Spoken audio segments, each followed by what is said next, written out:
Hello friends, good morning. Welcome to PDS High School Sarni Anandgaon. And today we are going to start unit number 1. As we know, we are 8th class students, and from the languages, the third language is English. Marathi is our first language, Hindi is second, and third language is English, but it is very important language to develop yourself, because many countries have their mother tongue as English. Unit number 1, and the beginning of the unit is as usual the poem, and the title of the poem is Be the Best. What is the title of the poem? Be the best. Be the best. Try to be the best. Try to be the better. You are all good. You are all better. But try to be the best. सर्व तुम्ही 8वीचे आहात, हुशार आहात, चांगले आहात, परंतु आपल्याला करायचंय काय? तर सर्वश्रेष्ठ बनायचंय, सर्वोत्तम बनायचं आहे, बेस्ट बनायचं आहे. Best is the third form of the degree, that's called superlative degree form. The best. Be the best. If you do something, if you are trying to do something, try to be better. Try to do the best. कुठलीही गोष्ट आपल्याला जर करायची असेल तर ती आपण काय करायची? चांगल्यात चांगली होईल अशा प्रकारे आपण काम करायला पाहिजे. Concentration is the most important factor to do the best. एकाग्र चित्त पाहिजे, प्रिझर्व्हनेस पाहिजे. कुठलीही गोष्ट जर चांगली करायची असेल, प्लॅन ॲट फर्स्ट. सुरुवातीला नियोजन करावं लागतं आणि नंतर आपल्याला जी गोष्ट अंमलात आणायची आहे त्याचा प्रयत्न करायचा असतो. And you know, each and every lesson and poem, there is warming up. It is very important element. Warming up. And warming up included chit chat. What is mean by chit chat? Chit chat मध्ये काय आहे तुम्हाला दिलेलं? There are some questions. There are some statements. कशासाठी दिलेला आहे? Because it is an introduction of the poem or the lesson. प्रस्तावना आहे. कशाची प्रस्तावना आहे? जो तुम्हाला पाठ शिकायचा आहे, जी कविता शिकायची आहे त्याची प्रस्तावना याच्यामध्ये असते. Like that, here is also chit chat. And the first question is here, have you got a prize in any competition?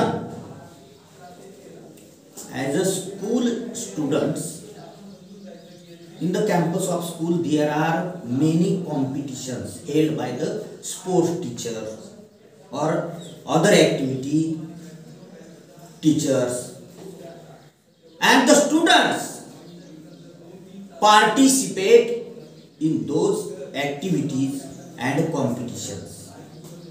शाळा म्हटलं की स्पर्धा आली.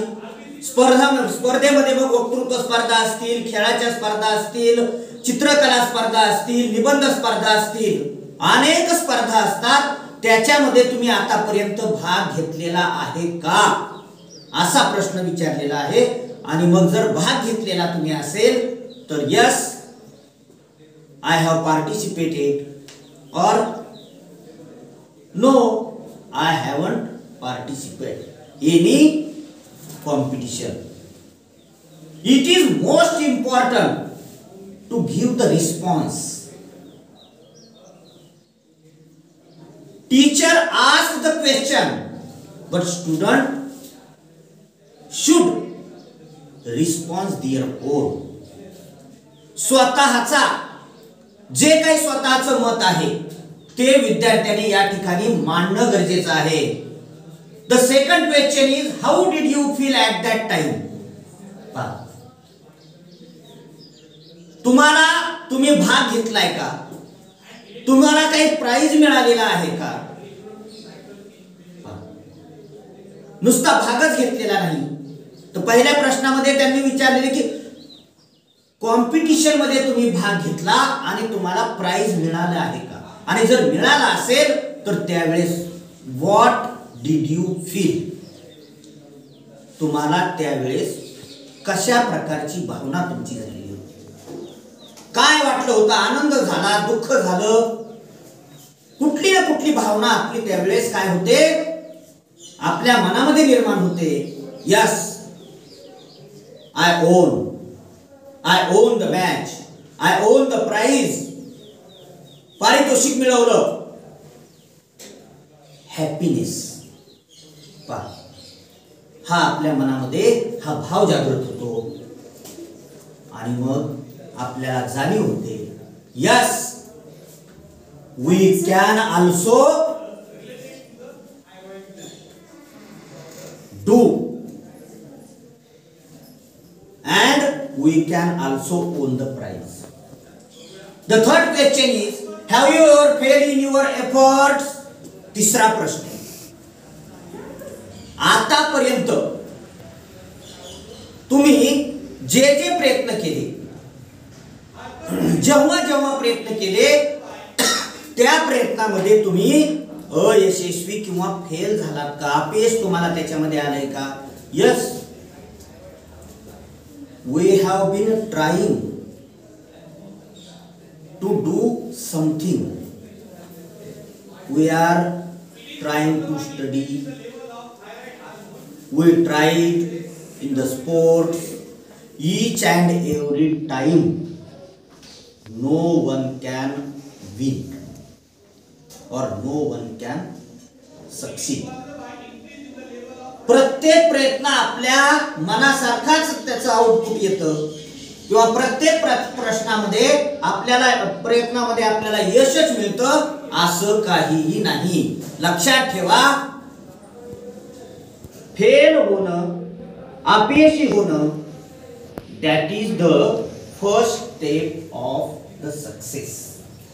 यशाची पहिली पायरी म्हणतो. म्हणून अनेक वेळा आपण अपयशी होतो. चौथा प्रश्न आहे do you think we should accept success as well as failure. असं तुम्हाला वाटतं का की जसं आपण यश पचवतो, जसं आपण यशाचा उत्सव साजरा करतो तसंच आपलं अपयश सुद्धा आपल्याला पचवता आलं पाहिजे. अपयश सुद्धा आपल्याला मान्य करता आलं पाहिजे. म्हणून यश मिळालं म्हणजे अत्यानंद झाला आणि खूपच काही आता आपल्याला याच्या पुढे जीवनामध्ये काही दुसरं नाही असं नसतं.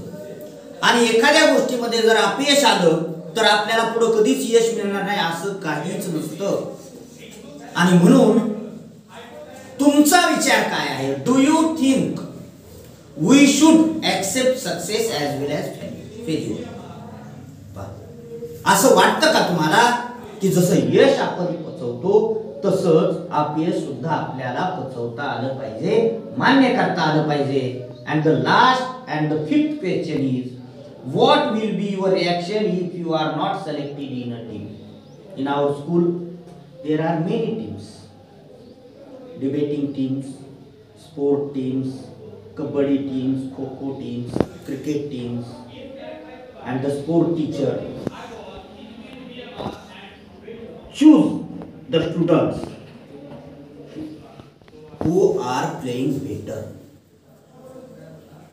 चांगले खेळाडू शोधतात. मग आपल्यालाही वाटतं मी चांगला खेळाडू आहे. I should also select in the team. माझी सुद्धा त्या टीम मध्ये निवड झाली पाहिजे. But in a team there are minimum participants. टीमला मर्यादा असतात. अनेकांची इच्छा असते. Many students eager to be a part of that particular team, but there is a limit of the players. That's why many students are not selected in the team. अनेक मुलांचं त्याच्यामध्ये selection होत नाही. मग पहा त्यावेळेस व्हॉट इज युअर रिॲक्शन, काय प्रतिक्रिया येते? We become unhappy. आहे की नाही? दुःख होतं आपल्याला. जरी दुःख झालं तरी पुढच्या वेळेस आपलंही त्या टीम मध्ये सिलेक्शन होईल. या पद्धतीने आपण our practice should carry on. आपला सराव हा पुढे चालू ठेवला पाहिजे. And try to be a part of that particular team, and that is the introduction of the poem Be the Best. Okay, today we will stop here and shall continue tomorrow.